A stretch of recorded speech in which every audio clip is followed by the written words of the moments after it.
everyone, and welcome to episode 67 of Gamestack Podcast. I'm Shalene, and joining me today is the illustrious Vendertron. Hello, everyone. And the illuminated Rick McVick. Hi. How are you guys doing? Well, that's about it. Okay. I'm not doing too bad. It's a long weekend, and yeah, I'm excited. Fantastic. If you say that again, I might believe you. What? So it's not very enthusiastic, but... No, I am. I'm going to go to a bunch of parties, sans mask. No, I'm kidding. Yes, and just lick doorknobs while you're there. Rub your face all over everything. I was going to... yeah. No, I'm excited for a long weekend because, you know, pandemic is in full swing. I have excuses to stay home and play on my computer. Lovely. Yes. Yes, I'm pretty excited about this long weekend situation too. I'm off from both of my jobs, so I don't even know what I'm going to do with all this time. So, fantastic. Waste it. Yes. Absolutely. Time playing video games is never wasted. I agree. The time that you enjoy is not time that's wasted. Mm-hmm. What if you play an RPG and all you do is just sit on a bench? Not wasted. Not if you enjoy it. Okay. Well, if you're miserable the whole time, it's wasted time. I will get to that when I talk about my Red Dead gameplay. Okay. So, yeah. Nice. Fantastic. So Vendor, how's the In It Together PPE fund? How's that working out? Oh, it's going good. We are at almost we are $1 away from we're 30 cents away from $2,800. Ooh. Lovely. So yeah, and we're still taking donations. I'm still streaming to raise money for that. And yeah, it's ongoing. For as long as we have this situation on our hands, healthcare providers are going to need PPE. And if y'all don't stop going out and not wearing masks, we're going to need even more PPE to save your ass. So, there goes our explicit tag. So if you're interested in donating, you are more than welcome to. All you have to do is scroll down below the show. Our Tiltify link is right there. And if you are in a financial situation where you feel that you cannot donate, that's totally okay. You can also support the initiative by sharing it with your friends and family as well. So, a good way to also support the initiative is to wear a mask. Yeah, simple thing. Asher Dusk in the chat says that his 6-year-old calls out the people not wearing masks when they have to go out. It's good. Said she's very ruthless about it. I do worry, though, you guys, that a mask provides people with a false sense of security.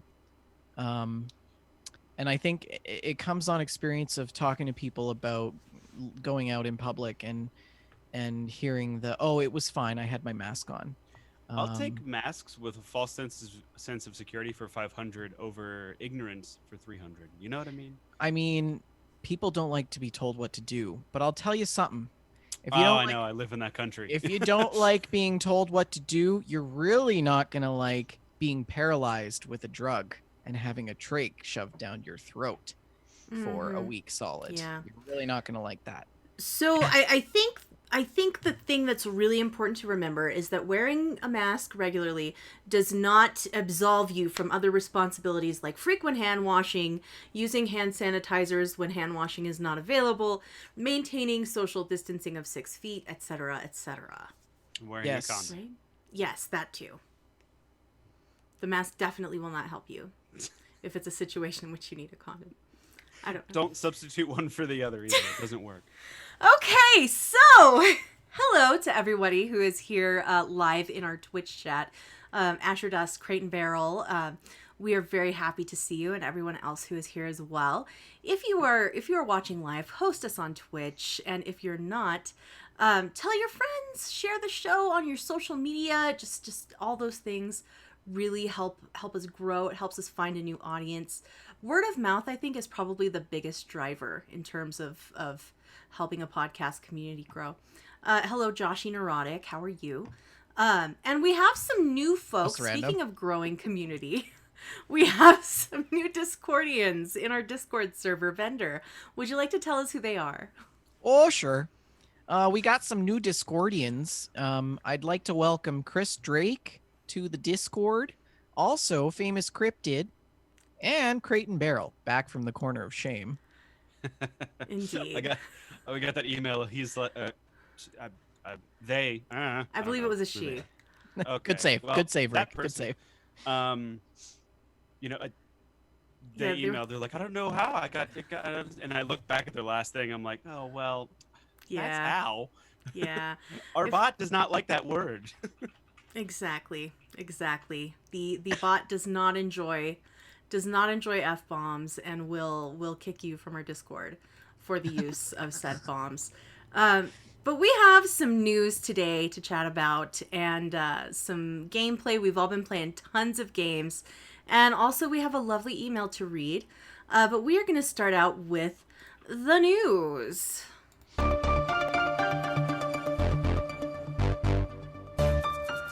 I forgot to dramatically say this just in, the name of our news segment, and I'm really disappointed. Just in.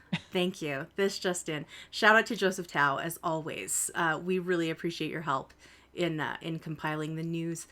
We're going to open up today with the new releases for July. This is one of our favorite segments of the show. We like it so much that we did it twice for June. But Rick, why don't you tell us what's new for July? Are we sure we haven't done this before? Yes. Does it matter? No, it doesn't. Yeah, exactly. All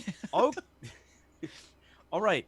Already out now. You can get Trackmania for PC.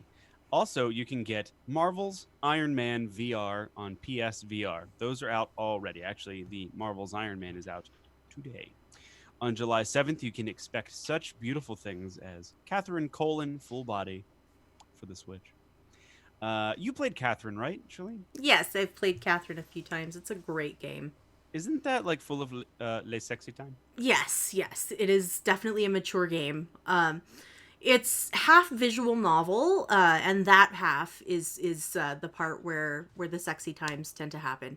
And it's part hanging out in a dive bar, helping people solve their problems, and also part block pushing puzzle nightmare.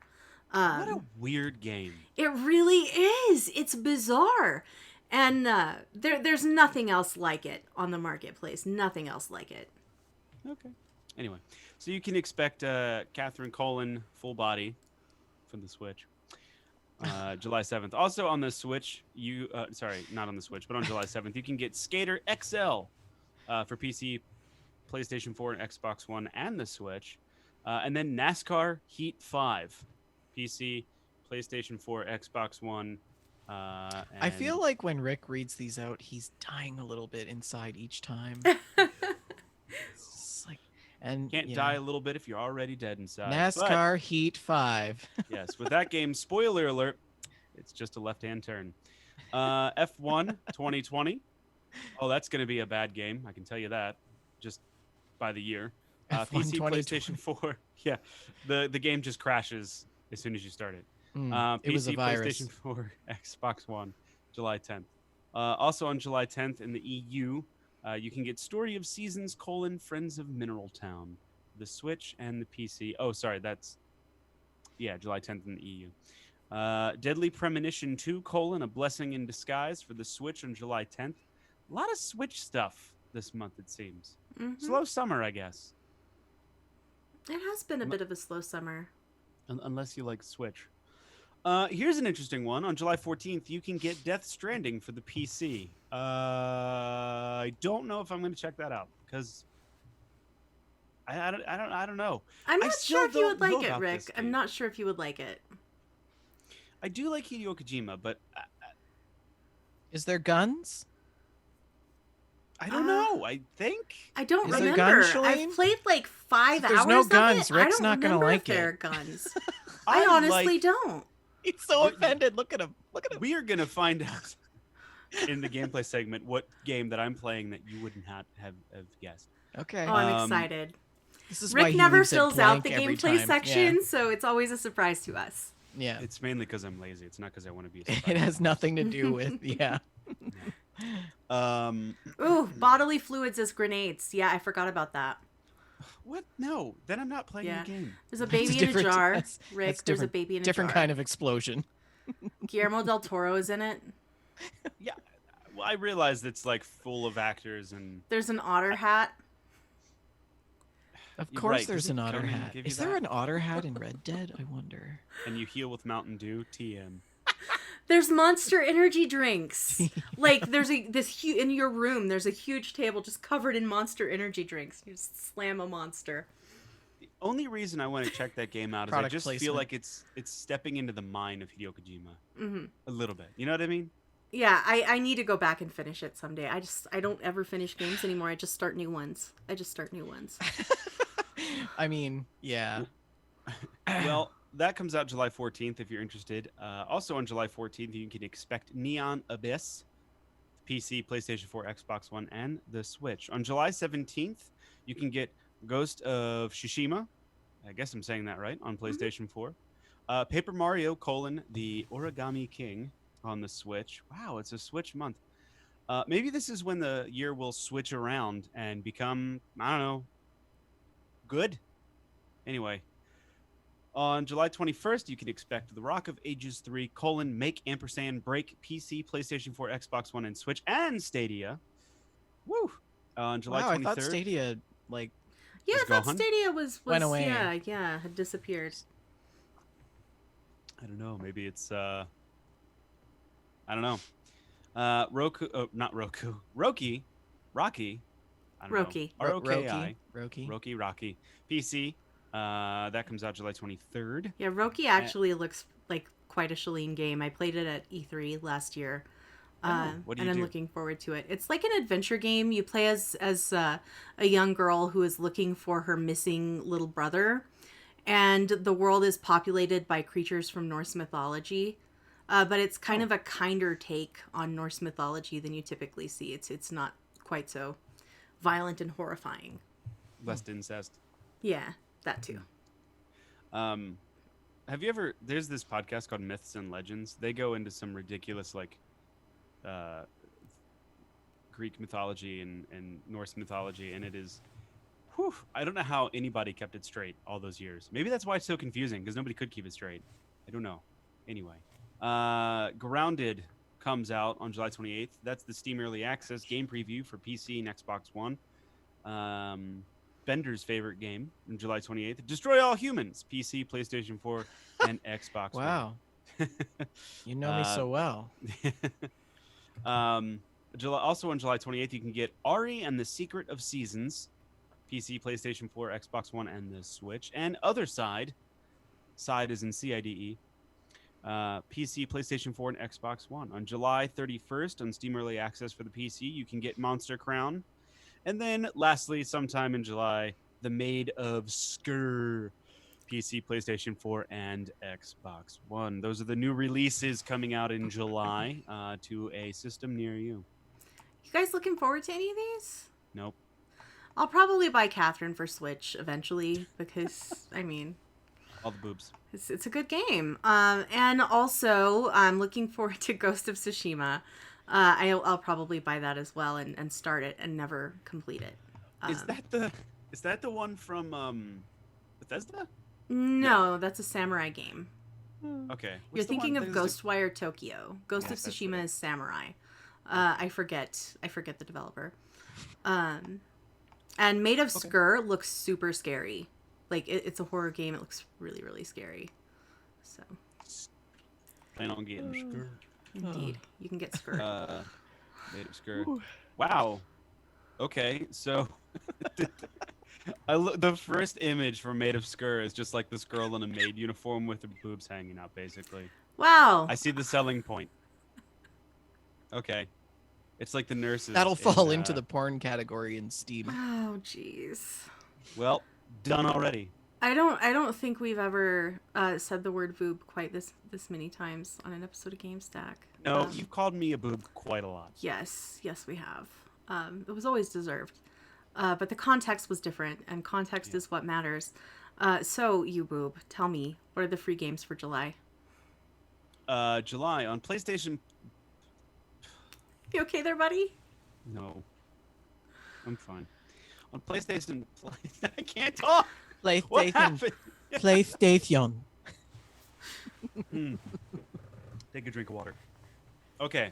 On PlayStation Plus in July, games lineup. I'm reading this verbatim here. All right. July 7th through August 3rd, NBA 2K20, Rise of the Tomb Raider, 20-year celebration. Oh, that's a semicolon. And Erica. So, yeah, NBA 2K20, Rise of the Tomb Raider, and Erica are free from July 7th until August 3rd for PlayStation Plus. On Xbox Games with Gold for July 2020, July 1st through the 31st, you can get WRC 8 FIA World Rally Championship. I guess that's the name. Oh, World Rally Cross, of course. 8. That's on Xbox One. July 1st through the 15th, Saints Row 2 on Xbox One and 360. July 16th through August 15th, Dunk Lords on Xbox One. I'm not gonna And lie. When I was reading ahead, I thought that said Drunk Lords. Yeah, me too. I thought that was an entirely different kind of game. And then on July 16th through the 31st, Juju on Xbox One and Xbox 360. Free games with Amazon Prime members that you can claim in July. On Twitch. Twitch Prime. On Twitch. Oh, this is Twitch Prime? Okay. Yeah, I just copy-pasted, and I should have put Twitch Prime. Okay. Turok 2, Bad Seed, Dark Devotion, Kanai, Grip, Combat Racing, Dear Esther, Dream Daddy, which is ending today. Oh, and I need to be sure and claim that. Excuse me. I have to go claim that. Oh my gosh. Carry on. PictoQuest and Mad Tracks and Rios? Ruse. It's a ruse. So yeah, those are the games that you can get on Twitch Prime. I'm done talking now. Oh, but I wasn't done claiming Dream Daddy. Okay. Yeah, so we're going on into the rest of the news. That's fine. And we're going to start out. We had a lot of streaming related news this time. So we're going to start out with talking about Dr. Disrespect and his mysterious ban. So this is an article from PC Gamer by Andy Chalk. And so Dr. Disrespect had 4.5 million followers. One of the biggest streamers on Twitch. Everybody's heard about Dr. Disrespect, whether you're a fan or not. Personally, I don't care for Dr. Disrespect. I've never really enjoyed watching him. No disrespect to him, though. No disrespect. But he was mysteriously banned from Twitch. Nobody really knows why. It's really peculiar. Last year at E3, he live streamed from a public bathroom, and that only got him a 2-week suspension. There was a child in that bathroom, and that only got him a 2-week suspension. So I just can't imagine what got him a permanent ban from the platform. Like, what did he have to do to get a permanent ban? Whatever it is, I'm sure I won't be surprised by it, but it's neither here nor there. He tweeted, Champions Club, Twitch has not notified me on the specific reason behind their decision. Firm handshakes to all for the support during this difficult time. Dr. Disrespect. So that's really strange. I was dying at Crate and Barrel. She said in chat in Buzz Lightyear voice, I don't believe that man has ever been to medical school. That's pretty brilliant. That's really good. Yeah. So, if you have any inside information on why Dr. Disrespect was banned, let us know. Give us the scoops. And that brings us to our next article, which is, again, another streaming related saga. Twitch has been sued for $25 million over sexually suggestive streamers. This is a Kotaku UK article by Alistair Jones. And Joseph adds a bit of commentary that this guy has sued the games industry before, so we'll have to wait and see how it goes. But this is a very, very ludicrous story. I'd actually looked into this one just a bit. The complainant, Eric Estavillo, Eric Estavillo, Sure. I guess, has a number of medical conditions that require him to remain indoors. And he says that limits his entertainment to Twitch. And he is also claims that he suffers from a sex addiction. And this is a condition which Twitch has exacerbated by displaying sexually suggestive female streamers in the recommendations. And now to give you a little background here, this guy follows 800 women and 0 men on Twitch. And yet he claims it is Twitch's fault that it is nearly impossible to use Twitch without being exposed to suggestive content. Yeah. He does name a list of streamers that he blames for his. He's not have going them to make alphabetized. $25 million. I'll tell you that much. I have them Yes. alphabetized in order by age. Including Like, sir? Pokemon, and Alinity. Oh, And of course Alinity's on that one. yeah, of course Alinity is on the list. She's such a controversial figure in Twitch, but yeah. And I get yelled at for killing a cat. I'm just saying. But yeah, he's sued. They were served on June 19th, so they will have to address this lawsuit. I they're done can't laughing. imagine that this is going to be a successful No. lawsuit. It's ludicrous. It's I- plainly frivolous. When someone says, and I'm not disparaging anyone who has like actual disabilities, but when someone says that they cause them to limit their entertainment to specifically Twitch, I gotta put my skeptic hat on that one, because there's Yeah. a lot of entertainment availability on the WWWs. I've looked into this one a little bit too when this came out, and yeah, this guy, the past lawsuits that he's filed have been also ridiculous, and I believe that they've all been dropped. Well, you know, and So- the things that show up on your recommended page, that depends on what you've looked at before. You know, that's Cookies are a thing. my Twitch recommendations tend to be a lot of Fallout streamers, some Animal Crossing streamers, people that Vendortron is associated with. That's the kind of people that show up in, well, you know, people that you've co-streamed with and stuff show up in my recommendations, like the teacher lady. Suddenly Shalene disappears. No, I mean like the teacher She ends up lady on an and episode stuff, of yeah. Unsolved Mysteries. But people that you've co-streamed with tend to show up in my mentions from that. But like if he's kind of, it's ridiculous. It's just ridiculous, really. I mean, It's ridiculous. the thing is, I don't have a problem with him bringing this issue to Twitch. What I have a problem with is women using their own sexuality for their own benefit to exploit people online for money. Yeah, I don't have a problem with that. Not a bit. I don't care. I don't think that that is the kind of community that Twitch really should be striving for. Well, it's That's paying the just my bills, so opinion. I don't think they care.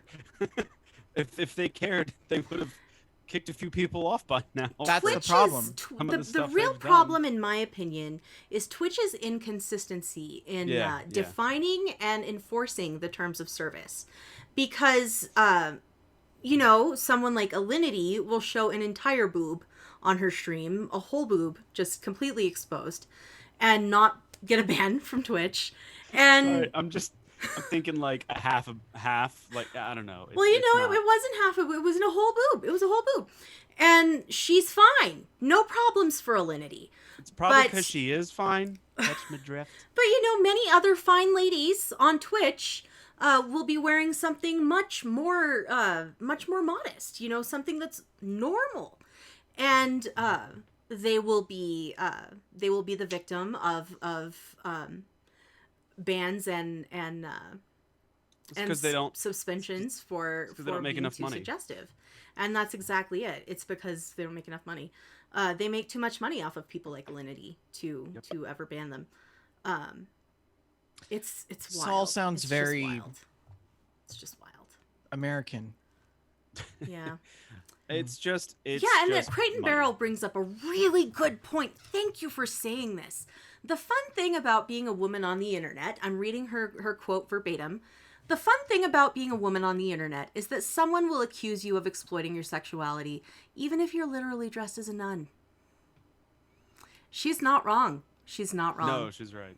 And it's also sad that the first thing that popped in my head was that like movie that I've seen float around called Nuns with Guns, and it's. Well, I mean, people can do whatever they want with their bodies, but the issue is that I have to flash my genitals around online to be partnered. Is that what this? No, like- because they're no offense, Vendor, but every guy's is ugly. It's not a pretty thing. Mm-hmm. It's The thing world is, It's the like thing an is, elephant with big ears. I have It no just doesn't- comment anymore. Twitch needs to be consistent with how they define their terms of service and how they enforce them. That's my opinion there. Yes, no, they do need to at least have some consistency. It's very strange that, I guess it's not very strange. It makes sense. It makes sense that one day they're gonna do something that is gonna cost them their loosey goosiness with their policies. It happens all the time. I mean, if you look at any social media platform that's being used, there are policies, and eventually they get knocked down. And for instance, like Tumblr, when they were forced to take all their porn off their sites, I mean, eventually they will lock down on a policy, and something is going to happen at some point where they will have to change up what they're doing. But right now, they're just making money hand over fist, or in this case, hand over boob, and they're going to keep on doing it. And anyone who violates the policy that they can determine they don't make enough and we can, enforce this policy on them, they will do it because, they don't care. Whereas like someone who's very famous and kind of breaks their policy or does break their policy, they can kind of skirt around it. So at some point it will fold. Whatever that looks like, I don't know, but it will. Mm-hmm. Yeah. So. I really do think that they are going to have to figure it out. How are they going to define these terms in their terms of service? How are they going to define what is and is not suggestive? And I don't think that's ever going to happen. No, they won't have to figure it out until some sort of actual lawsuit comes along. Not this thing, but until something actually happens where it causes either a mass ban someplace or it affects their bottom line some way. That's the only way that they're going to do it. mm-hmm. So, and my fear is, honestly, just with the trend of how a lot of these streaming platforms go, is somebody's going to show something, and then it's going to come out that person is not exactly of the age to do that, and that's going to nail them. That is where I think it's probably going to head. And I don't mean that to sound doomsday. It's just how stupid things happen. No, that's pretty astute, actually. So, that's pretty astute. That's probably what's going to cause them to go, oh, we need to start enforcing this policy now. No nips, no tips, and we're good. Indeed. So we'll see. Okay, so our next, I don't know how to segue into this in a clever way, so we're just going to roll right into it. Which one are we going into? The price of video games is going up. Ah. So yeah, We could say news flash. There you go. Thank you. Thank you. News flash.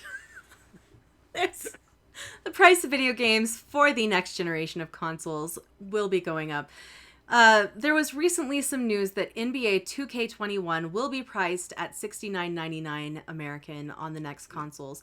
That's $10 more expensive than the price on current generation devices. And game pricing has remained static since 2005, according to this GamesIndustry.biz article by Christopher Dring. So the price of games has remained static, but the price of making those games has really continued to go up and up and up. So it makes sense that this is going to have to happen. I'm surprised that it took this long, frankly, for the price of games to go up. My question is, yes, the cost of the games has gone up, but I want to see a breakdown of development costs versus advertising costs. Mm-hmm. Because I don't want to pay more for a game that costs more to make when 70% of the budget went to advertising and not the game itself. Like Interesting point. Interesting the point. NBA 2K games, they don't really change a ton from game to game.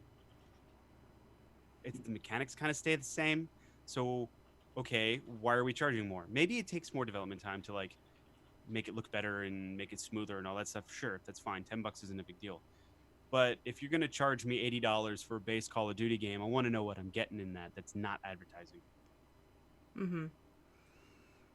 Well, I kind of doubt that these companies are going to give you their budgets, their budget breakdowns, to I'll write a satisfy letter. your curiosity there. But yeah, that's interesting.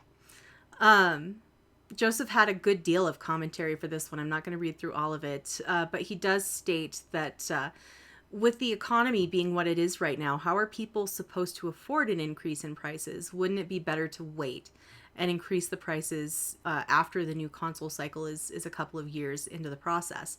I don't think that they could really get away with doing that with raising the price of the product after they've already been selling them at a different price. I don't know.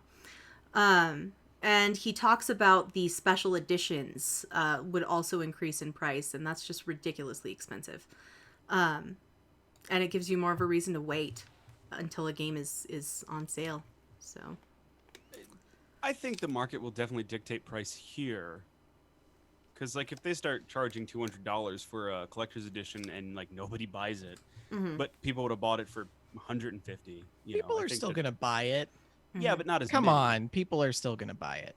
No, they will. There will always be people who do buy it. It's like that gold bar app for the iPhone that came out in, like, 2009 or something. There will be, like, one or two schmucks that do buy it, but overall, the market, I think, will dictate it. But in the same regard that, sound engineers' prices haven't gone up since the 80s. And, so, I mean, there's a lot of stuff that it's weirdly stayed the same. Like, think of, like, an album cost. On average, a CD or an album will cost you $20. And that has not changed in years, despite everything else going up or down. So it is kind of strange how things just stick. Like, games were always $60, You're right. You're right. A brand new hardback novel is still in the range of $20. And that hasn't changed since I was a child. You used to paying a certain price for everything. So I don't know. It'll be interesting to see if things go up. I don't mind paying more for games if I trust that the game is going to have the content. That's a tough one to say, though. Mm-hmm. I do think that games should maybe be priced a little bit more in line with what the game is. Something that's a smaller experience should maybe have a smaller price. I've felt that way for a while. I think there should be more $40 games out there that are not the the big expansive experiences. I don't know. We'll see. We will see. But if you don't want to pay $70 for a game and would instead rather play them for free, you can check out Xbox Summer Games Fest July 21st through the 27th. And that is a Microsoft demo event. They will have demos for about 60 unreleased Xbox games, and you can find those in the dashboard. They say that by the time the dust settles, as they quote, there will be somewhere between 75 and 100 game demos available. And some of these are early for games that won't be out for quite some time, so they will be alpha builds. And some of them will be games that are closer to being published.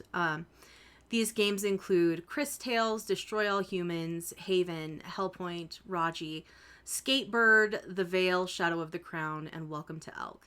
I'm really excited to check out Skatebird. I don't know if you guys have heard of this game at all. It is the Shalinest game of all the games. You play as a little bird, a little cute bird, and you have a tiny skateboard, and you skateboard around as a tiny bird, and you get to wear tiny hats. Okay. That's the game. That's it. That's the game. Exactly like its name. Skatebird. Yes, Skatebird, and I want it. I want it very much. So I need some Skatebird in my life. Indeed. So okay. I don't understand why it's a big deal to have demos. Last generation of consoles, there were demos for everything.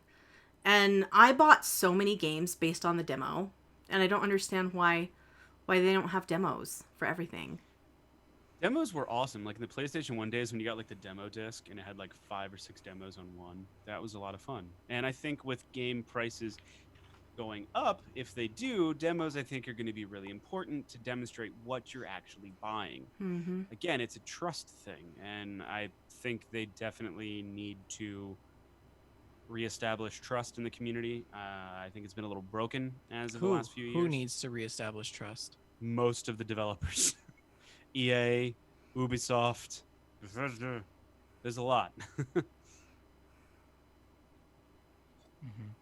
No agreements. No, I Well, do agree. Oh, okay. I felt like that wasn't a complete statement. I felt like you were still. I'm just reminiscing about times when people have demoed games in the past and then it's released and they're like, this is nothing like the demo. Mm-hmm. Which I'm sure defeats that's the purpose of the demo altogether. What I'm thinking of is back when I had an Xbox 360, and when I was shopping for games, I could download the first level of and play it, and it was the exact first level of the game that was in the store, and that was great. That sold me a lot of games. That's what I was thinking of. So I liked demos because it just something else to play that. Let me see how the game was going to be. Mm-hmm. So. So earlier you were talking about, Rick, how it's a really good time to have a Switch right now because of all these Switch games coming out.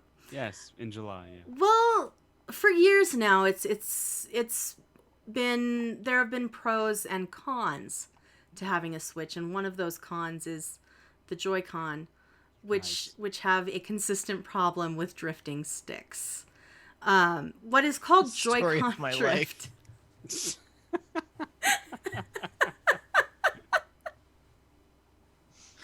Sorry. Continue.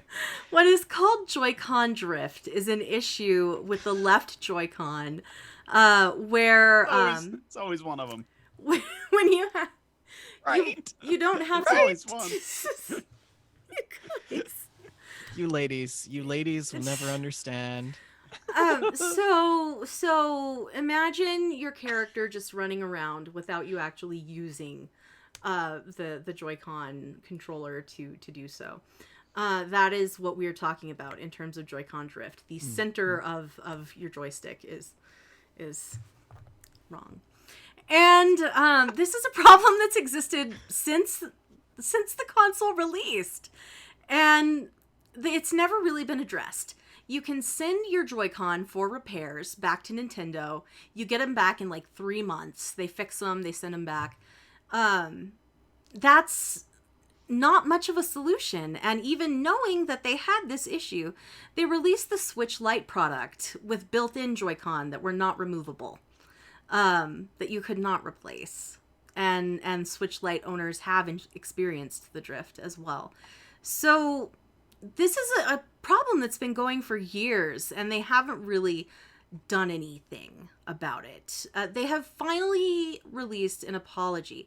Nintendo president Shuntaro Furukawa said, regarding the Joy-Con, we apologize for any trouble caused to our customers. We are continuing to aim to improve our products, but as the Joy-Con is the subject of a class action lawsuit in the United States, and this is still a pending issue, we would like to refrain from responding about any specific actions. And this is the first official apology about the malfunctioning Joy-Cons. And I think this is a very weak statement, but I am glad that they finally addressed it at all. But something should be done. It's too pervasive of a problem. It's too common of a problem. I don't know. Rick, you've got a Switch, don't you? Have you had any Joy-Con drift? Nope, none at all. Because I barely play the Switch. Yeah. But no, I never really noticed anything too rough with it. I guess I don't know. Mm-hmm. Which one is it? The left one? Is that the movement? Yeah, I never really had an issue with it. Mm-hmm. Yeah, it's the left one. So, I haven't really had that problem either. But I do have newer Joy-Con. I've replaced them. So, anyway, Gotcha. let's see. I don't really, I can't segue into this either. I used to be better at this. You don't always need a segue. Mixer is closed down. Mixer's closing down, and the streamers of Mixer are attempting to find a new platform for their careers. This Mixer shutdown thing, Whoops. it was very sudden and unexpected. And I really felt terrible because Mixer's partners, the Mixer partners, were not even informed of this earlier than the public was. They learned at the same time that everyone else did that Mixer would be closing its doors. Now, Mixer is a Microsoft. Streaming platform. Yes. Yes. It's basically a Twitch competitor, or it was a Twitch competitor. And this train is really loud, and I'm really sorry for that. But the... gosh, that's a really loud train. The Mixer was a Microsoft-owned Twitch competitor. They recently paid huge amounts of money to streamers like Ninja and Shroud to be exclusive to their platform. But by the end of July, they will be closing the platform down, and streamers who are earning their livings on Mixer are no longer going to have that as an option. Many of them are moving to Twitch, and many Mixer partners have had a very quick trip to being partnered Twitch streamers. Is something that I have noticed as well. Mixer's platform will be transitioning to Facebook Gaming, which is a whole other issue. I feel like Facebook is not a very popular place, and I don't think many people are going to want to carry on with Facebook. That's a weird one. Definitely see more people switching to You're just platforms like Twitch. Bunch of Karens in the chat complaining about stuff. Indeed. The thing is, though, is that like these streamers from Mixer, these top streamers, how much are you going to want to bet that they're going to go back to Twitch and instantly be top streamers? Yeah. They literally lost nothing and they made a fortune, and now they're going to come back to a crowd of people that are curious about their channels on Twitch. So, well, the Mixer crowd is just going to come back to it doesn't Twitch matter. anyway. It's mean, really it gonna matters move over for to the another smaller platform. streamers, I think. It does. Yeah, you're right. You're right there. Because there are smaller streamers who were Boycotting and moving to Mixer or vice versa. But yeah, you're right there. But I don't like this media focus on bigger streamers and not just the community as a whole. That's how it always is, man. But With that's any always sports- how it is. Who's Yeah, going to with lose sports- the most? Yeah, with the sports stuff, like, who cares about anyone else except for whoever's the hottest sports star of that particular team at the moment, right? All the other guys don't matter. You know, I the mean, shortstop from- of the Orioles doesn't matter. I mean, from Orioles somebody don't. who is a smaller streamer on Twitch, I would be kind of choked that I spent years working up my channel only to find out that, it's just, that's it. And I got to start over. I probably would stop streaming indefinitely. wow, really? Yeah, I probably would just walk away from it and find another hobby.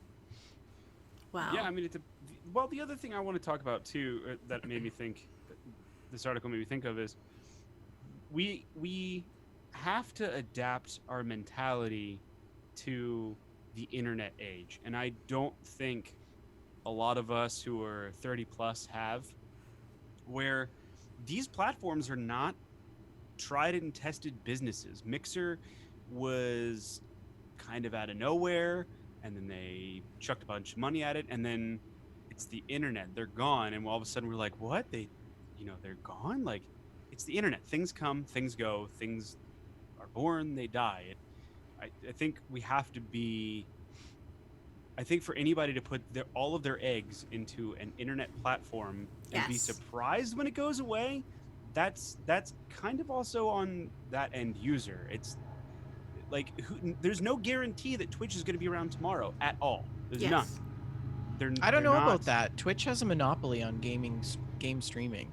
That's true, but they don't have any sort of like, it's different than like Microsoft. Like, they're just software. They're they're a virtual company. Their servers go down, that's it. They're just gone. You can put something else on that server. Like Mhm. Microsoft is a bit more into things, and I'm not comparing the two. I just mean it's like Facebook. It's a social platform. It can just go away tomorrow, and I we'll don't think we'll complain get about that it for a lucky. week. I know, but something else will come Yeah. along. So I'm just saying that we have to change the way that we think about these platforms and not think of. I think one of the scariest things is when a streamer is like, my career is Mixer. Mixer could be gone, and in fact, it Yes. is. So I that's all. really agree with you pretty strongly there.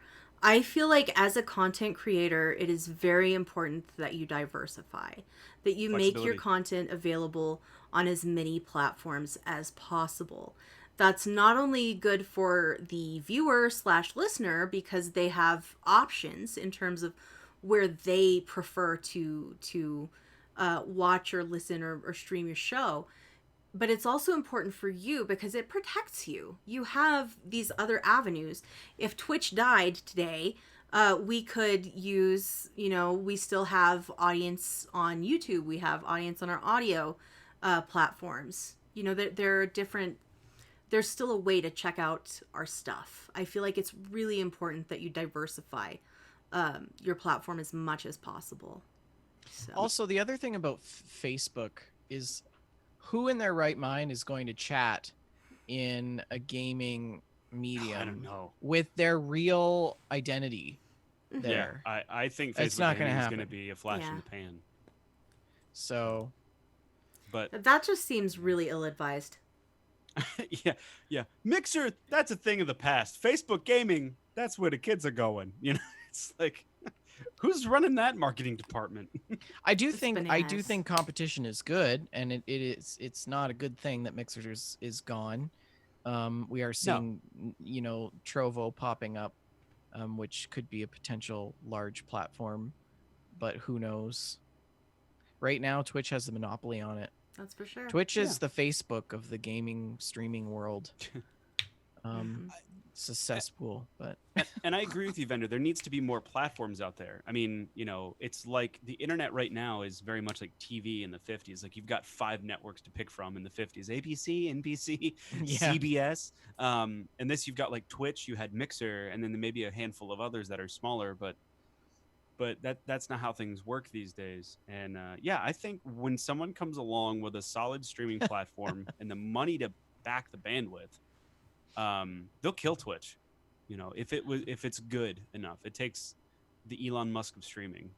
Um, that's what we need. We need Elon to yeah. come up with a platform. So we'll see what happens.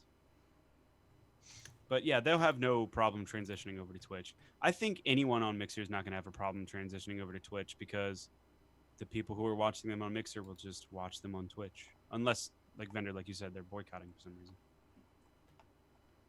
I Yeah. do hope that some of the bigger streamers take a stand and make informed decisions on where they go and don't just follow the money. But it's difficult when you're being handed millions of dollars to move over to a new platform. I Yeah. was How going to can say, you what just reality are you how living can in? you just ignore that, right? you know, Their morality doesn't seem to be a thing that exists on streaming platforms these days. It's pretty rare, but who knows? Hopefully they will make good decisions and not choose Well, Facebook in general. yeah. speaking of Amazon, a company that owns Twitch and is slowly becoming an unstoppable monopoly. Amazon Studios posted in conjunction with Bethesda a short teaser video for a Fallout TV show for Amazon Prime Video. And it's just basically it's the please stand by screen on an old cathode ray tube TV. It's all we need. And it is that It's all we please need. stand by. It just, the chills are automatic. They just it's all it takes. This is being worked on by the creators of Westworld, Lisa Joy and Jonathan Nolan, and they plan on capturing the harsh tone of the original games, but we'll also include some of the sillier moments too. So they do plan to. That's what we like about Fallout. That's what we've talked about over and over again. We love the darkness of this post-apocalyptic hellscape, but we also enjoy the injection of whimsy that comes along with the Fallout license. So that sounds hopeful. We don't really know much more about the show right now. I'm hopeful. I'm cautiously optimistic. I want it to be good. I don't know. I'm looking forward to it. I think it's gonna be good. TV has been really good lately. So like on the whole, new shows and stuff, they've been pretty good. It's because there's no So- commercials anymore. Well, yeah. I don't know. I have the commercial version of Hulu, and I don't really mind it too much. Yeah. I think like I was saying before, and I don't want to get too much into it on this particular program, but all we need as Fallout fans is to just have like music kind of like thing with like a please stand by screen that like Yeah. flickers on, Do-do-do-do-do-do. and it's just over. We're all like, Mhm. I'm in, I'm sold, pre-ordered, everything. I'm That good. one little ink spot It is, flick. it is so funny. Yeah. It is funny though. Yes, Vendor is looking like he is really gonna This drop is- something. This is a really good thing for that Fallout show. That which Fallout show. the SEO sells itself. See, I was playing Fallout with Rick last night, and I was talking with him about this, and I'm not sure that it is a good thing for that Fallout show. Great thing. Because It's a I great think we're thing. gonna be buried. People are gonna search for that Fallout show, and they're gonna see all this stuff about the Amazon show, and our stuff will be like 87 pages. That's not later how in the Google SEO works. results. Like, Podcast and TV is different, though. but not even that. Like, we literally are the keywords that Fallout show. So even if not Westworld, but even if that particular What's that Fallout show on show, even if Amazon? that will probably show up in like the first 5, and then we'll at least be on the first page. I guarantee you. Guarantee. I got spurs that jingle, jangle, jingle. Bingo, bango, bongo. Oh wait, wrong song. Creighton Barrel brings up a good point. Don't worry, with Amazon's UI, no one will be able to find the actual Fallout TV show when it drops. That It true. could not be further from the Ah. that's just it's Right nailed it. on, you nailed it. Amazon's UI. Amazon's is UI for horrible. It's Oh, terrible. It's terrible. absolutely terrible. Gosh, what a company. Well, what a time to be alive. Do you guys have any further thoughts on Fallout TV show? We will definitely excited. dive into this again on that Fallout show next week. I'm cautiously optimistic about it. Well, I guess we can save that for TFS. So the next thing that we were going to talk about is our final bit of news for the day. Cyberpunk 2077, Night City Wire, a live stream news event happened.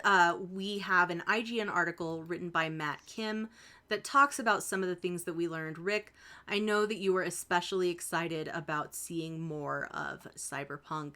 What do you think? I thought the trailer tonally looked great. I like this noir, futuristic thing that they've got going on, like Blade Runner. I felt though that they dropped the ball with the music in the trailer. Like, it's a cyberpunk game, neon. It's futuristic destruction, like Terminator thing. And what does all that scream? Synthwave, Outrun music, Carpenter Brute, for instance. Like they could have made the trailer music so much better with not just your standard like rock and roll like metal thing. But it looks really good. I really hope that that's like actual gameplay that's going to happen. I realize my computer will probably melt down if it tries to do this game, because the other day I was like, what is my processor compared to these new processors? And it's like mid-level. And I'm like, no, not good. So yeah, I think it looks really cool. I'm nervous because it looks so good, but I don't want it to be really bad. If Mm-hmm. that makes sense. Um, The hype. yeah, I'm nervous Yeah. about the hype, but Yeah. I it's mean, we've been down that rabbit hole how many times? a lot. We can't even count them anymore. But you guys, I want it to be amazing. I watched some of the gameplay. It looks exactly how I expected it to look as far as the gameplay mechanics are concerned. They took away some of the wall run mechanics, which is just fine. I like the fact that they're admitting that they've taken things away rather than try to make it work. They're like, we just can't get this thing to work, so we're just going to remove it so that way the game performs better. And I'm like, bravo. Um, I really hope that part of the delay is to relieve some of the crunch time that CD Projekt Red is known for having. Although I feel it has more to do with the game isn't complete. Well, they've said it's complete. They're just tweaking it. So I don't know. I'm still looking forward to it. I am not going to pre-order it till after it comes. I'm not going to buy it till it comes out. Mm-hmm. But yeah, I don't know. What are you guys thinking of it so far? I think it looks fantastic. I think it's going to be great. I'm almost certainly going to buy it and play the first 10 hours and then never go back to it again because apparently that's what I do now. I just play Animal Crossing. It's all I play. But I do. I think it looks fantastic. I think people are setting it up to be the second coming, and I think it's not going to be that. I think it's going to be a pretty good video game, and I think that it's really important that people remember that games don't have to be perfect to be excellent. You know, I think it's important that people remember that games can be fun without being everything you've ever dreamed of. But I think it looks like a really fun video game. Yeah. Why do we like people, like real people? And don't go cynical on this, but why do we like people genuinely? What makes people interesting? Well, the few that I do like, you said not to be cynical, so I'm admitting that I do like a few of people. I like them because they can fill in the Struggling gaps in through my this. own, you know, they teach me things. I like people that I learn from, and I like people that make me laugh. And I was looking for a much simpler answer of because they're flawed, yeah, that's not it. they're not perfect. But no, if people were perfect, if most people were perfect, we would not like them. We like them because they aren't perfect. Like Yeah, nobody likes perfect people. that's right. So a game cannot be perfect to be liked. A game can never be perfect, or else it will not be good. It If that has to were be true, broken. Bethesda would be way more successful. They are. Look at them. Look at where they came from. Like Fallout 3 New Yes. Vegas were abhorrently broken, and We adored them for it. exploded. Yeah, we adored them They're for a perfect example of that theory. So this game will be broken in some regards, and therefore we will like it. But keeping with Shalene's Second Coming example, this will not be Jesus; it will be John the Baptist. it. Indeed. Vendor, you have any thoughts on Cyberpunk? Nah. Okay. I Thank mean, you. it's gonna be cool. People are hyping it more than they should. I'll probably play it. I don't know. You realist, you. We'll see. Yeah. An atomic bomb could drop on my city, and I'd be like, "Oh, look at that!" Right now, Yeah, we're at I'm a that little point, desensitized to a that lot of point stuff. of yeah. We've reached that point of 2020. Yeah. But this was nothing like Terminator. Well, GameStock. Let's do GameStock, guys.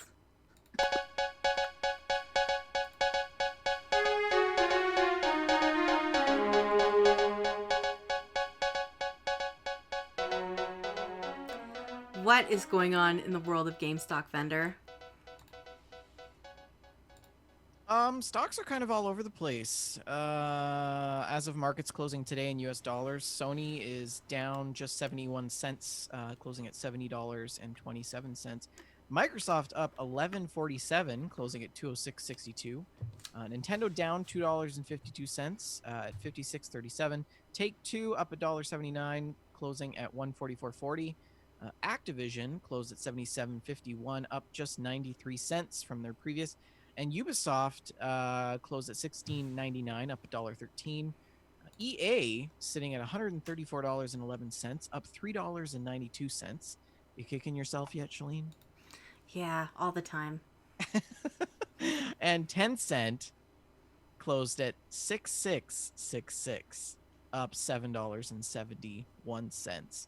Video game stocks are doing really good right now, likely due to the fact that people keep buying them because they have nothing better to do with their time. And yeah, we'll see. We'll see how things shape up. I think Twitch, the whole Mixer closing thing, streamers shuffling around, that's gonna play a role in things. Production as well. Though Sony doesn't seem to be bothered by that, which I find interesting how their stock is down a bit. But they're like, we're still going strong, pumping out PS5s. Don't worry, you'll have them at Christmas. Yeah, So I think the lack of not saying how much they are might have something to do with them going down a little bit. probably. Yes, how long do you think we're going to be stuck in this game of waiting for somebody to reveal the console prices? Do you think that the rise in game prices is predicated on a rise in console? Yes, price? I do. I think there Well, is, of course, they're going to cost more. Oh yeah, totally. And I think right now Sony and Microsoft are like, all right, we're gonna say it on three. 1, 2, 3. And then 800. they both don't say it and they're like, oh, all right, this time we're definitely gonna say it on 3. 1, 2, 3. Oh, yeah. So I think that's what's happening. Absolutely. Tasmania Yeah. says, or the price will get quote leaked. And I'm thinking, Yeah, leaked. that's likely as well. That way, if it's received really poorly, they can be like, "Oh no, that was bad information. We weren't planning to charge $700." Don't listen to Facebook. Exactly. It'll be $6.99. Yeah, $6.99.99. Are you out of your mind? Oh dear, Rick, what you been playing? Minecraft. Really? Yes. Really? Yes. So, all right, I'll explain. My wife and my daughter love Minecraft, and I'll see them play it, and I'm like, oh, this looks fun. Like, it's Lego, but not. And there's survival elements. I like the survival stuff, and I've watched them build stuff and farm, and that's why I liked Ark was you can build and that sort of thing. The only thing I wish Ark let you do was like dig in the ground and such. That's what was cool about Minecraft. You can dig and do whatever. Also, no dinosaurs in Minecraft. It's nice. I don't have to settle on an island in the middle of nowhere. But yeah. So my wife and daughter have this world, this server that they really like. So we turned it into a realm, and I loaded in, and I was looking around. I was like, where am I going to put my house? Because I need to put it somewhere else. I can't live with them.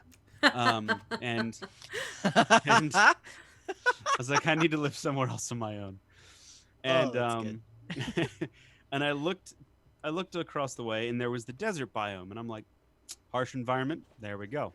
So I walked over to the desert biome, and there's this giant mound of sand, and I started digging away the sand, and there was sandstone underneath. So I was like, and I dug into the sandstone, and I started making my house in the middle of this like sand mountain.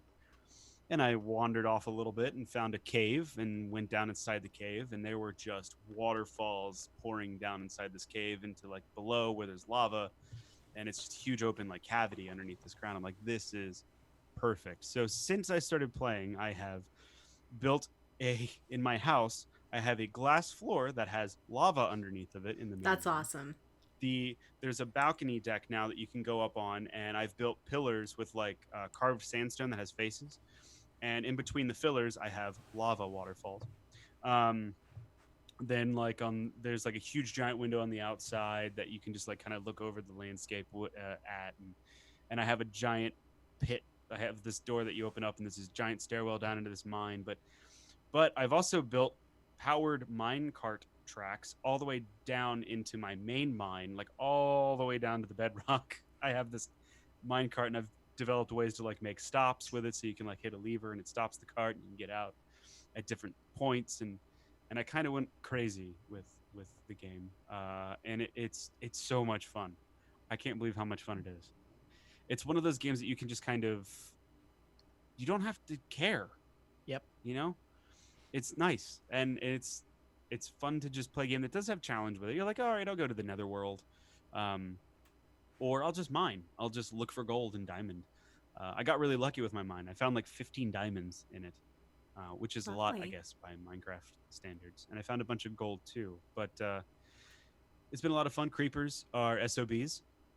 When I first built my house, Ah, I ah, when I ah. first built my house, my daughter, I was standing over her shoulder and I was telling her where to go, like giving her a small tour of it. So she goes into the main part and she's like, "Oh, this is cool." Then opens the door to go down to the like basement and she walks down in there. She's like, "This is cool." Comes back up and as she closes the door and turns around, there's a creeper in the house, and it just goes, thump, and like my ceiling is gone, the wall is gone, the sand is caved in. She's like, "I am so sorry." I'm like, "No, no, you didn't know. It's fine." So she kind of like rebuilt the wall a little bit, but I didn't know that you would have had to have torches to like keep the monsters from Keep them Yeah, spawning. away. yeah, they'll spawn in your house I if you don't didn't. have it lit. I didn't have torches, so a Yeah. creeper spawned. Once Jess told me it keeps the spiders away, there was torches everywhere. Yes. So yeah, I have lava now too for light and such. But yeah, it's a lot of fun. I really like it. When I built a road from their house to my house, so it just nobody uses it, but it looks cool. I have a little farm with some horses. I inbreed the cattle to kill one for food. You know how that works. I built a little rowboat for river adventures. It's a lot of fun, you guys. I like Minecraft. I'm on board with the craft of mining. Great. That's lovely. So I've been So what are playing a your lot of plans? What are your plans now? that. Just keep building out my mine and build like a whole minecart system to take Have you you through so you heard don't get about the lost. Disney World's map thing that you can? No, what's that? So there's this Squirrel Pool was streaming it one night, and I got roped in. 3 hours later, I'm still watching him ride rides in Minecraft Disney World. I don't know what happened. I'll never get that time back. It was great. Somebody out there has built Disneyland or Disney World or I don't know, something. Disney. And to scale, and all the rides are working. And you can it's just an amusement park. You just go there. That's incredible. Jeez. Yeah. There's gift shops, everything. So yeah, it That's looks one of the really things cool. I'm working to figure out is the redstone. I don't really know how all that works with like the different relays and stuff and Yeah, so the intricacies around the UI and the crafting in Minecraft looks really complex to me. it gets Yeah. really complex. Like you Yeah. could build a computer in Minecraft. Yeah. Basically. But you know, I'm sure there's a better way because right now what I have is I have a bunch of powered off rails that like stop your minecart, but I have a switch that you have to hit. So if you're going along and you don't want to stop, you have to hit the switch Right. and then hit it real quick to turn it off as you go past it. So that way you can go past it, but it's off again if somebody else wants to come down and stop there. And I'm sure there's a better way to do it, but I just haven't figured out how yet. But I'm happy with the rudimentary thing I have going on now. But I've been playing a lot of that. And other than that, I've been playing a lot of Fallout 76 because of the new story content or the scoreboard content. But that is for another time. Mm-hmm. But yeah, anyway. What about you, Vendor? What have you been playing? Well, I've been playing some Sea of Thieves. As you guys know, the Ghost Fleets update, Haunted Shores, I think it's called, is released, and the Ghost Fleets are probably some of the best content that's been added to the game, other than the emissaries. Yeah. It's awesome. It's like you thought that being in a Skelly fleet with 2 Skelly galleons and a Meg, and then all of a sudden a Kraken appears, that's nothing compared to the Ghost fleets. Really? The Ghost fleets is wild chaos, and you have to be coordinated. Yeah, it's really intense. I did a couple; they were kind of okay, and then I did another one where we were in a storm, which was really hard because navigating through a storm and keeping the ships moving is difficult. So with the Ghost fleets, what happens is you buy a Ghost fleet from the Order of Souls, you put it down, and then it assigns you to an island randomly on the server. And there's certain ones, Smuggler's Bay, Cannon Cove, there's a bunch of other ones. And what happens is you get Ghost fleets that basically come out of a portal, and then you get Okay. ships that come out of this portal, and then they sail around the island in which you were assigned to, and they just sail and sail and sail, and you got to go up and you got to attack them and shoot them with cannonballs, and if you shoot them enough times, they just kind of poof and they disappear. And then some of them drop loot, some of them don't drop loot, and then some of the ships are captain ships, and then there is one ship usually in the whole fleet that's like the boss ship, and he usually doesn't appear. That ship doesn't appear until the third or fourth wave of ships, and there's a lot of ships per wave. There's like 9 ships or something like that per wave that you have to attack. It's wild. It's wild. Um, so that's been a lot of fun. I've also been grinding merchant a lot with this wonderful guy from Portugal. His name is Gontrop. I met him through Teach Courage's stream. And Teach Courage is the adorable grandma gamer, you know, loves to play Sea of Thieves. She's on her way to partner. She'll be partner by this time next year, guaranteed. And he likes to do merchant, so we were running merchant, and I finally hit level 75 in all 3 merchant, Nice. order souls, and gold hoarders. So Is that the new cap? Congratulations. 75 is the cap. Yeah. Hunter's Hall I think stops at 50, which I'm at 42. Nice. That's which pretty is impressive. That is a slog, man. Hunter's Yeah. Hall. I do like the fishing though. 4 Mile and I have been doing a lot of fishing in Sea of Thieves, which has been absolutely awesome. We discovered that putting down a Shores of Gold tall tale and then sailing to Shores of Gold, you can fish for hours and nobody will bother you because you're not actually on the map, right? Oh, that's So, smart. yeah. So and there's ponds and there's ocean at Shores of Gold, so you can fish pondies, you can fish whatever. Nice. So that's kind of cool. I also did the Ghost Fleet in Fog, and you guys know what the fog is like. Oh yeah. That was some of the hardest gameplay I've ever played in Sea of Thieves, and as I recall, we sunk actually. Yeah, we did not win that battle. Yeah, that was hard. That was really tough. That must have been epic though. It was intense because we were trying to battle the fleet, and then we had this sloop come in and try to steal our stuff, and they were attacking us. So then we sunk the sloop, and then another sloop came in. And so we're attacking these players while we're attacking the fleet, and the players are boarding us in the fleet, and it was just, yeah, it was crazy. So yeah. So, have your feelings about PvP changed at all in Sea of Thieves? So here's the thing. So this afternoon I finished work a little early and I hopped on with my Canadian friend from Toronto, Jade. She's a sweetheart. And she was like, "Hey, I tried the arena today for the first time. You want to try it?" I hopped on this sloop with this random guy and he was really good at PvP and we ended up winning the battle and it was awesome. I'm like, "Okay, that sounds cool. I'll give arena the try." It was awful. It was terrible. We got in, okay, we start our sloop, raise the anchor, and then we go to the purple flag and we get the flag or the chest or whatever it is. And then we had this ship come up to us. Both people boarded us, they killed us, and they spawn camped us for the rest of the battle.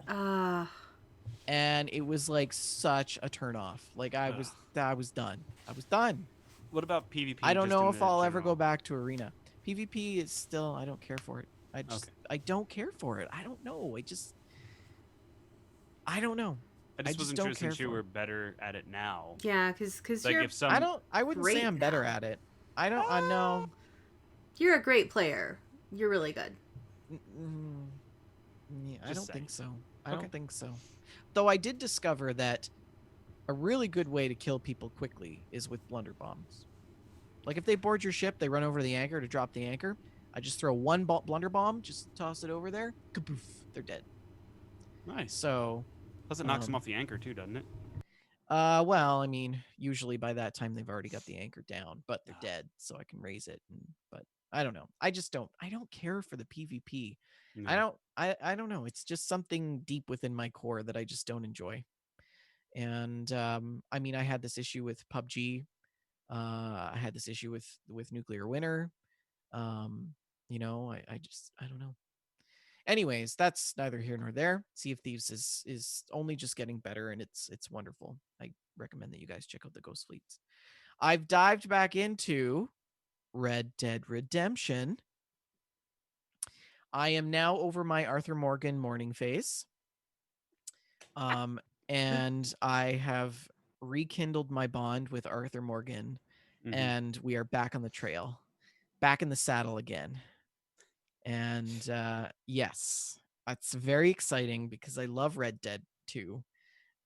It was a fantastic game the first play around, absolutely breathtaking, just everything I wanted in a Western video game, and I didn't even know what that was that I wanted. But now I've watched every single Western show there is on Netflix, and I have a list of history in my Amazon Prime account for hats, cowboy hats. Yeah, it's just really good. And so the first playthrough, I focused a bit too much on the main storyline. And when you get to the end and you move to that second character, you have to kind of finish off some of Arthur Morgan's stuff for him. And I didn't like that. I don't want to have unfinished business. um, so so um so this time I'm really taking my time.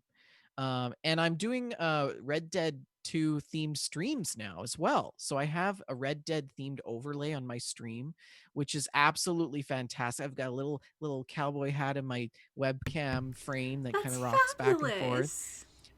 I have like over 20 different sound bites that people can come in and like, Shalene, you can come in and go exclamation mark, lady howdy, and sound will play on my stream. It goes, howdy partner. Oh, that's And really people just love, fun. like, I'll be riding along, they'll type in, exclamation mark, eyeballs, and it'll be like, make sure you hit them right between the eyeballs, and you're like, yes.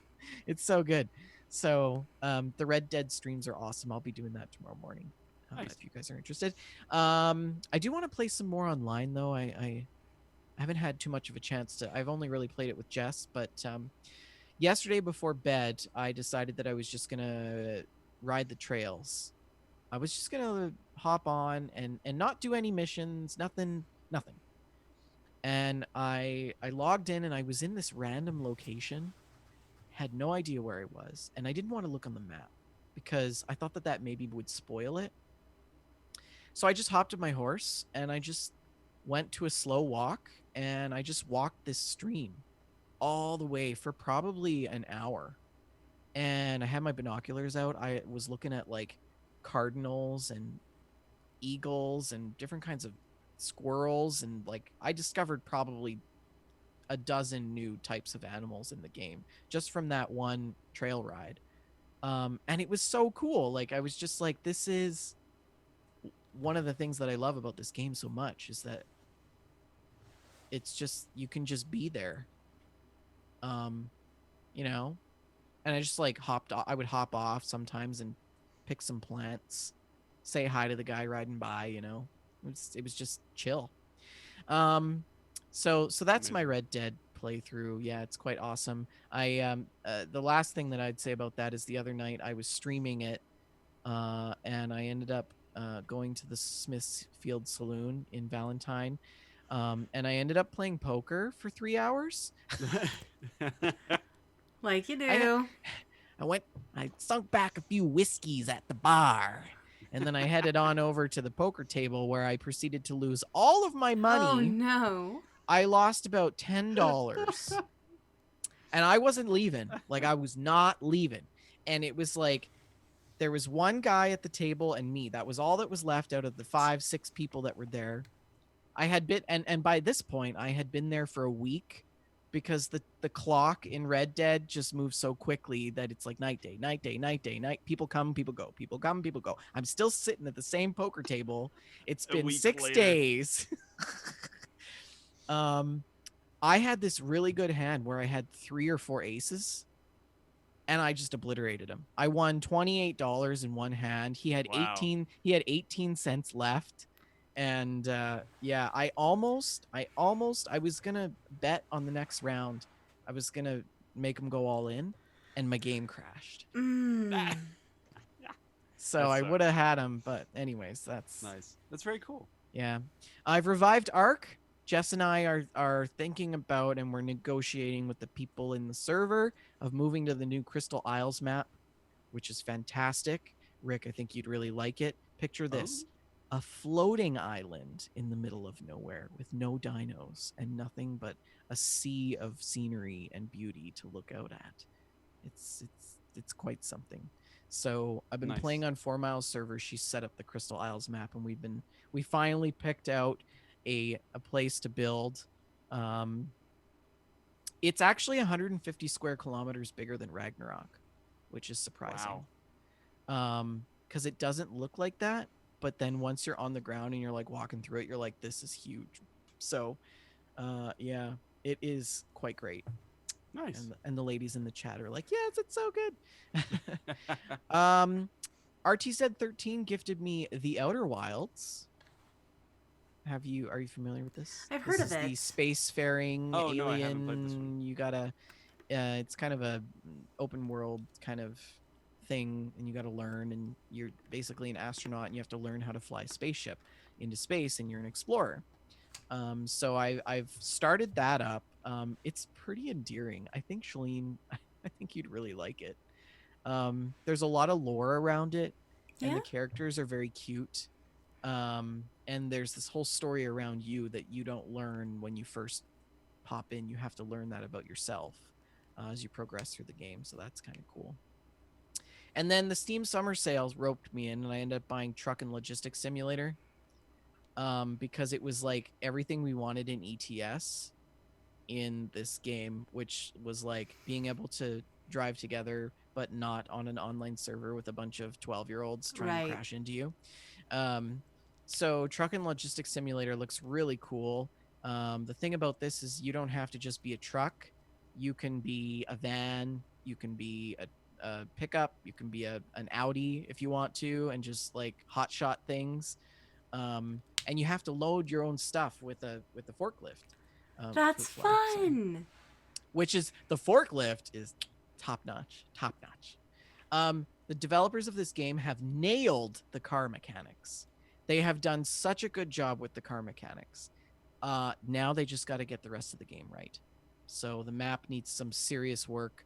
The graphics, of course, everything needs further enhancement. I think it has some real potential. But I'm going to shelf it for now and maybe go back to it. But yeah, I definitely am not going to ask for a refund because I believe in funding this game and pushing the developers to keep going. So Nice. that's all my gameplay. Sorry, I rambled on a bit there. Oh no, it was fantastic. I really enjoyed listening. Let's see here. I've been playing a few different things. I've been playing a bunch of Don't Starve Together with Archin. I'm so involved in Don't Starve Together. It's one of those games that makes you just want to keep going a little while longer. You know, you just see one more day-night cycle. Let's see if we can get through the winter, and let's see if we can get through the spring, and let's see if we can make it through a full year. It drives you to keep going. And I've discovered a few things that have made my personal play style a lot better. And one of those is the bush hat, you guys. So you can make a hat out of a bush, and it's a bush on your head, and you can activate it, and your character just sits down and you look like a bush. So the enemies don't attack you because they just see a bush. There's not a person there, it's a bush. And it's really, really fantastic because I play as Wendy, who has Abigail, her ghost twin sister, to do combat for her. And Wendy doesn't hit very hard. She's not very tough, but Abigail hits like a truck. So I put on this bush hat, I go into bush mode, and Abigail does my fighting for me. It's fantastic. I'm safe. I'm safely ensconced in the bush. I am one with the bush, and Abigail fights my battles, and it's glorious. It's also gotten better now that I've learned that it's a good idea to preemptively craft the telltale hearts. So the telltale hearts are something that you can use to revive your fellow players. But when you create one, it costs 40 of your health. So I've learned that it's best to create these right away as soon as you get the components for it. Because earlier on, you're in a stronger position to regain that health. Because, by the time that Archon's dead, I'm usually not in great shape either. So it's going to take me a while to get myself in a position where I can create that telltale heart to revive him. So I've started doing that and just stocking up our chests with a couple of telltale hearts. And that goes a lot better, in my opinion. And we've been doing really well. Our last couple of runs were pretty successful. We finally killed the Deerclops. I was so proud of us. It was amazing. We got him away from our camp. We killed the Deerclops. We had marble suits to protect us. It just went really well. Marble, yeah, like the stone marble. Yeah. They make you walk a little slower because they're marble. But we had our marble suits. We managed to kill the Deerclops. It was not easy. And then the next day we got hit by a dog attack. And the dogs got us. I was so frustrated. No. I was so frustrated. We had finally killed the Deerclops. But we've been having a lot of fun with Don't Starve. I really, really enjoy it. So lots of fun there. I've also played the beginning of The Last of Us Part 2. I've only put a few hours in. I really need to spend more time with it. Maybe for this long weekend, I will have a few hours to sink in. But I still love Joel and Ellie. I still find them both super flawed and fantastic. And it really seems to me that Ellie has grown up to be a lot like Joel, which I found really interesting. I feel like she's a lot more like him than she was. The controls don't suck, which is fantastic. I'm really glad that it's smooth to play. The game is beautiful. The animations are smooth and natural looking. The intro does a great job of setting up who the characters are. It gives you a fantastic sense of place. The gameplay is very intense. That's something that that is part of the reason why I'm only a few hours in. It's a little bit stressful to play. It is for me, at least. It's a little bit stressful to play. So I've had a little bit of real life stress this last couple of weeks, and I've really needed experiences more like Animal Crossing in my life to kind of counteract that. So far, there are 2 playable characters, and I feel like they're setting up Abby as the antagonist. No spoilers because I'm not very far in. So, but I do like the idea of switching back and forth between the 2 characters. Abby is super buff, which is really interesting. I'm so impressed by her muscles. Like, she's goals. But I'm definitely looking forward to playing more of The Last of Us Part 2 and seeing where they go with the story here. Animal Crossing New Horizons, of course, is a constant part of my life now. The Bug Off happened last week, which is a bug catching event. I was a little disappointed in the Bug Off, though. I really didn't like the rewards. They gave me like a toy cockroach that just looked like a cockroach. They gave me a termite mound that looked like a termite mound. It was not things that I really wanted in my life, so I was a little disappointed in the Bug Off rewards. There are lots of new bugs and fish available to catch, which is always, always fun. And the new diving and swimming mechanic was added today, and it's fantastic. It's so fun, you guys. You have to wear a little wetsuit to go swimming. And so your little Animal Crossing character puts on the little wetsuit and you dive in the water and you can swim around and you can dive and bring up sea creatures like anemones and little wads of seaweed and stuff. And you can donate those to the museum or sell them for money. It's really, really cute. And there's this otter named Pascal. I don't know how to pronounce that. I really don't. But he will take a scallop from you and trade you for recipes. And these DIY recipes are plans for mermaid furniture. And it's fabulous, you guys. Mermaid It's furniture? mermaid furniture. Yes, it's like iridescent shells and just exactly what you imagine mermaid furniture to be. So that's really fun. I'm not finding any pearls though, and the recipes take pearls, so I haven't been able to craft my mermaid bed, which is lame. But eventually I'm gonna get there. Very excited about it. And Moxie, one of our listeners, sent me in the mail, in the Animal Crossing mail, plans for a rose bed, and it's fabulous. It's this round bed that's just, it looks like a bloomed rose, and you make it out of roses, which is fun. So I decided to make my bedroom flower themed, and I put up some flower wallpaper and hung some floral wreaths on the wall, and it's lovely. I have a question for you. Mhm.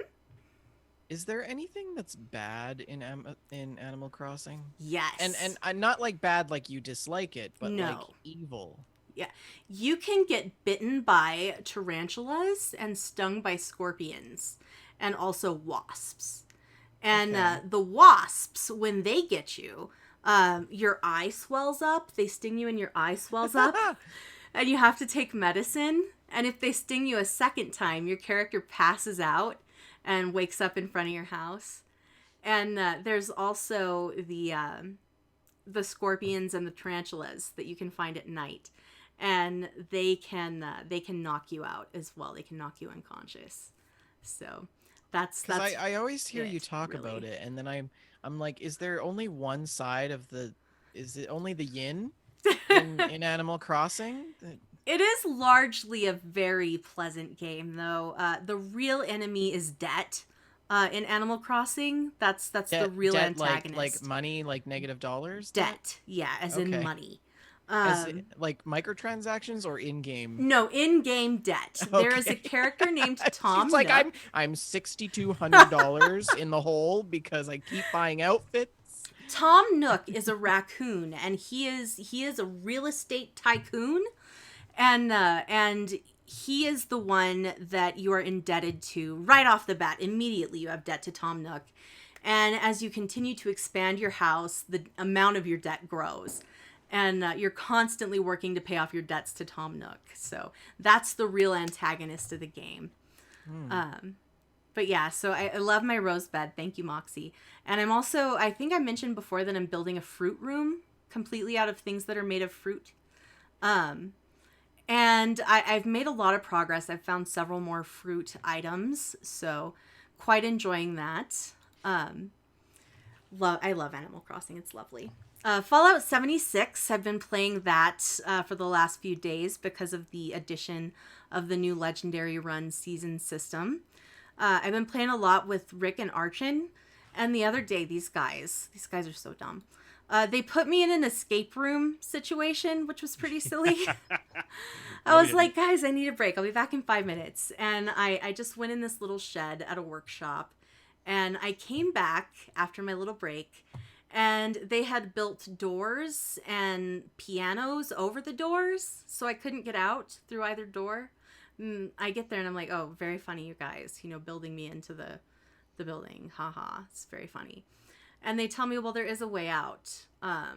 So it was a puzzle to find my way out. And eventually I crafted a workbench on the ceiling through a hole in the ceiling and was able to glitch myself out through the ceiling. But Smart. it was quite silly, these guys. And I was playing with just Rick, and we discovered an event we'd never played called the Monster Mash. Yes. And it was really funny. It was basically a hide and seek with guns. It was so fun. And ridiculous feral goals. So ridiculous. And you put on these masks, and the mask leaks out candy, right? And you collect candy. That's the point of the game. It's kind of like you get points for having the skull in Oddball in a match of Halo, or having the flag in a match of Capture the Flag, something like that. And so we were trying to figure this out. We'd never done it before, and we were shocked to find that it pitted us against one another. And so Rick, of course, is the one who discovered this by murdering me. And I was like, "Pardon me? What are you doing, sir?" But he murdered me and took the mask and was winning. But it turns out I have a monstrous Deathclaw gauntlet, and I destroyed this man. I destroyed him at Murder Hide and The only Seek. defense was running. Yes, it was so fun. It was a really silly time.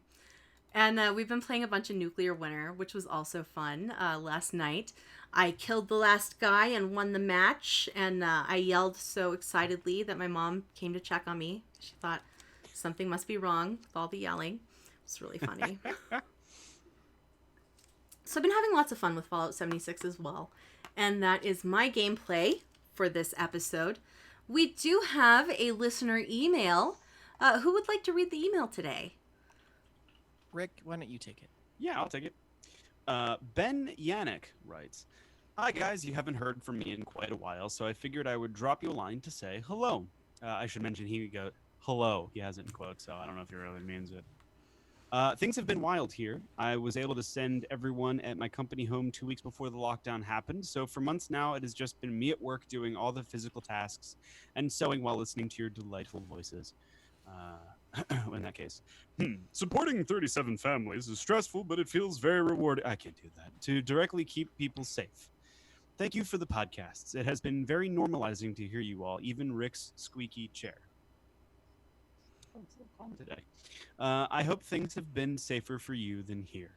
It is so amazing that you have been able to raise so much PPE for workers all around the world. Trying to do my part, I designed a file so that people's embroidery machines will make masks, then realize the file free and have been watching thousands of people all over the world make pallet loads of masks and distribute them to hospitals and medical centers all over.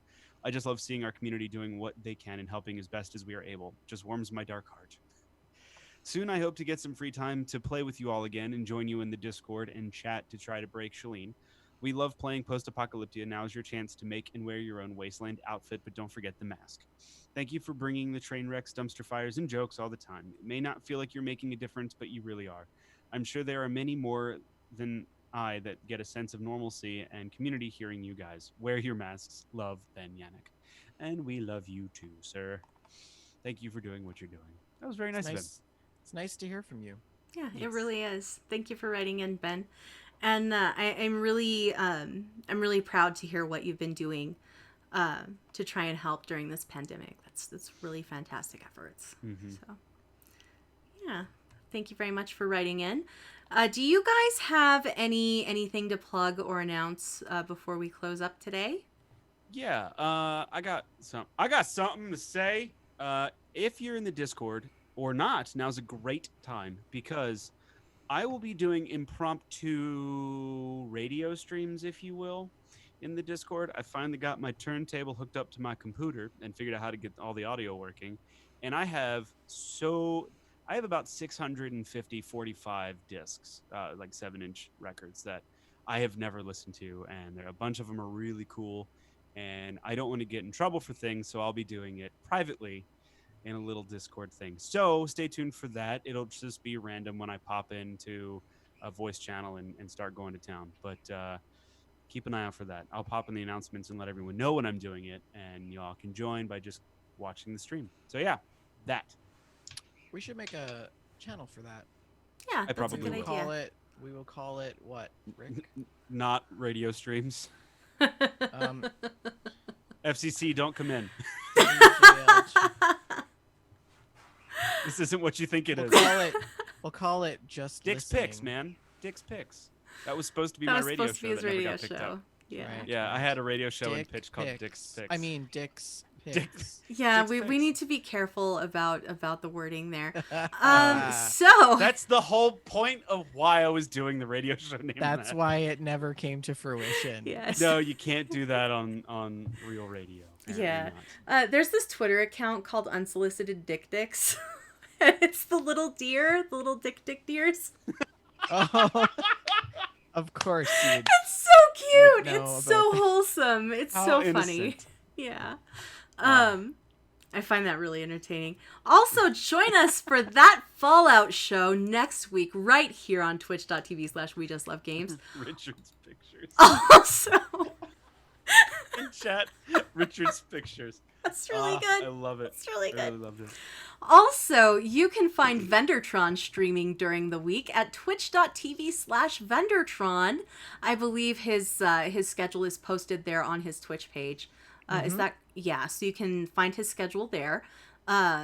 You can email us at info@wejustlovegames.com, just like Ben did. info@wejustlovegames.com. Find us on Twitter at wejustlovegames. I'm Shalene L. Rick is Rick McVick, and Vendortron is Vendortron N. Facebook.com/WeJustLoveGames is our page, and Facebook.com/groups/WeJustLoveGames is our Facebook group. And in the audio show notes, all of these will be clickable links. You can join our Discord. Oh, I should put a Discord link in there too. Join our Discord. You can find that on our Twitch page, or alternately, you can just send us a message on social media and we'll send you an invite. We record this show and that Fallout show on alternating weeks, live at 6:30 p.m. Mountain Time, 8:30 p.m. Eastern Time on twitch.tv/WeJustLoveGames. We have the show posted on YouTube, iTunes, Stitcher Radio, iHeartRadio, Spotify, wherever fine podcasts are given away. So listen on your platform of choice. Please like, subscribe, and review the show. Thank you so much for listening and for being part of this amazing We Just Love Games community. We love you. Rick, do you have a last word? In the words of a famous browncoat Malcolm Reynolds, it's my estimation that every man ever got a statue made of him was one kind of son of bitch or another.